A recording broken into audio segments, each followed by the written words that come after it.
Os textos do Pacto Novo foram todos escritos no aramaico e posteriormente passados para o grego. E por causa disso, muita coisa no texto sagrado ficou difícil de entender, por causa da diferença linguística. Porque a língua grega é diferente da língua aramaica e os gregos não se expressavam como os judeus. Um exemplo disso é aquele trecho de Romanos 8, verso 28 ao 30, que nas Bíblias brasileiras aparece a palavra predestinar. Aos que predestinou, ele chamou. Será que no aramaico está escrito isso realmente? Predestinação é realmente bíblico ou é só mais uma distorção de tradução? Se você ainda tem alguma dúvida, você vai descobrir isso agora. Porque essa explanação aqui é basicamente para aquelas pessoas que ainda têm alguma dúvida sobre se o conceito de predestinação realmente está nos originais.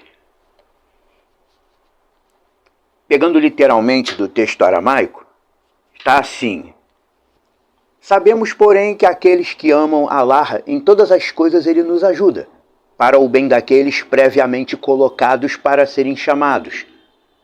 E os que primeiramente ele conheceu, ele os moldou com a forma da imagem de seu filho, para que ele fosse o primogênito de muitos irmãos. A esses que ele previamente moldou, ele os chamou. E aqueles que ele chamou, ele os tornou justos.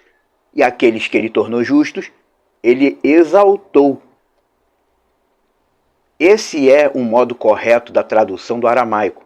Romanos 8, 28 a 30. A tradução literal do texto fala por si só, nem precisava dizer mais nada.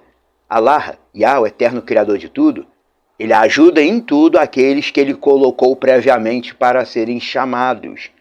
Colocou previamente aonde? No mundo material. É óbvio. Você tem noção do que significa ser colocado previamente? Quando Yeshua disse: ninguém pode vir a mim se o Pai que me enviou não o atrair, e eu o levantarei no último dia. Você lembra que Yeshua falou isso? João 6,44?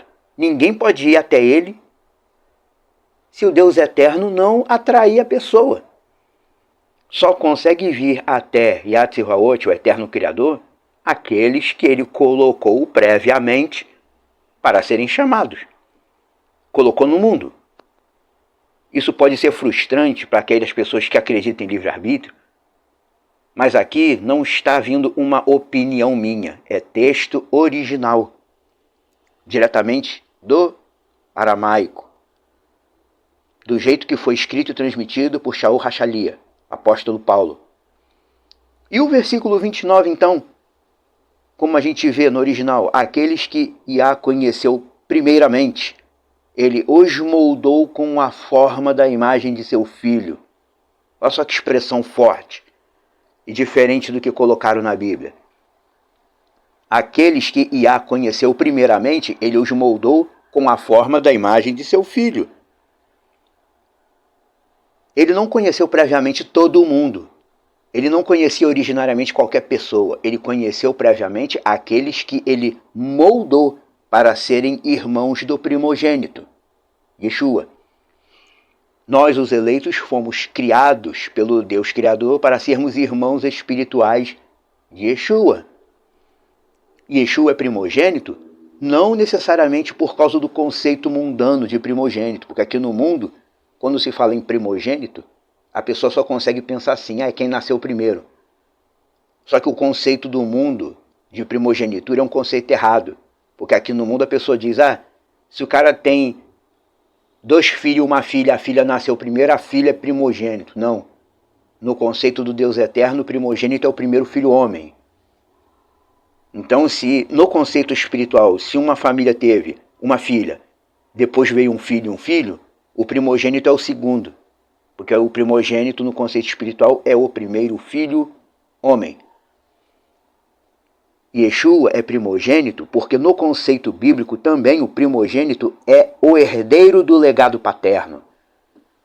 Yeshua existe para ser o herdeiro legítimo de tudo que o Deus eterno criou. E no mundo vindouro nós seremos para ele o mesmo que Levi, Judá, Aser, Gad, Issachar, Simeão e os demais filhos de Jacó eram com relação a José. José não era o primogênito natural, mas era o primogênito, ele foi o primogênito declarado, por causa do pecado de Rúben, que era o primogênito literal, José foi o primogênito declarado espiritualmente. E no versículo 30, aqueles que Iá moldou previamente, ele chamou. Quem são as pessoas que Iá chamou? Aqueles que ele moldou previamente. Quem são essas pessoas? É todo mundo? É qualquer um? Não. São muitos, mas não são todos. E aquele que ele chamou, ele transformou em tzadik, o justo. O homem que é oficialmente, digamos assim, um homem de Deus, pela escolha do próprio Deus. Usa-se muito a expressão foi justificado. No original foi tornado um tzadik, foi transformado num justo, num tzadik. Eu fui transformado em um tzadik. Transformado por quem? Transformado pelo quê? Pelas minhas próprias decisões? Não. Eu fui transformado num tzadik, num justo, pela fidelidade ao testemunho de seu filho Yeshua. E por fim, aqueles que se tornaram tzadik, Yah exaltou. No fim das contas, Yah, o Criador de tudo, é o único ser vivente que realmente tem livre-arbítrio para escolher, fazer e desfazer o que quiser. O ser humano não tem isso. Só o Deus eterno tem. Ele escolhe quem quer livremente. Ele consegue fazer tudo conforme ele planejou e nenhum ser humano consegue mudar os propósitos do Deus Criador. O único ser que tem realmente livre-arbítrio e liberdade total é o Deus Criador. Agora, cabe a quem for escolhido pelo Deus Criador honrar a bondade do Deus eterno, porque ele não escolhe todo mundo. Isso sim é Bíblia. É conhecimento original, conhecimento puro. Não é uma opinião de alguma religião. Até porque nenhuma religião no mundo atualmente está ensinando assim. Conclusão. O texto original aramaico confirma o conceito de predestinação.